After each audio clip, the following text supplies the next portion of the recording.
এই তুই এখানে কি করলি এখানে? ভাই তুই হাঁটতে বলছিলাম ভাই। আগে তো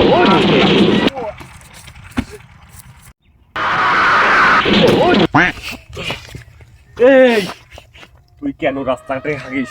কেন? কেন? তোর কি বাসায় কি তোর টয়লেট নাই? তোর টয়লেট নাই? মানুষ রাস্তাঘাট দিয়ে যেতে পারে না, দুর্গন্ধ লাগে।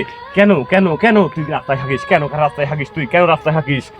তোর বাড়িতে এত সুন্দর টয়লেট, তুই ন্যাংটা হয়ে হাগবি, প্যান্ট খুলে হাগবি, সবকিছু খুলে মুলে হাগবি, কেউ দেখতে যাবে না।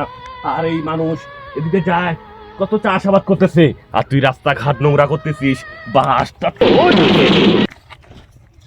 ভাই ভাই আমি আর জীবনে হাঁকবো না ভাই। তুই হাগবি। কেন হাগবি না? তুই বাসায় হাগবি, তোর বাসায় এত সুন্দর টয়লেট, তুই ন্যাংটা হয়ে হাগবি, লুঙ্গি খুলে হাগবি। কেন তুই রাস্তাঘাট নোংরা করতেছিস? কেন?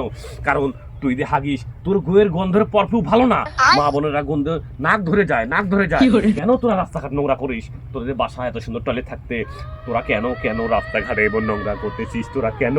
তোর গুয়ের পরফিউ তো একবারই ভালো না, তোরা বাসায় হাগে যাবি।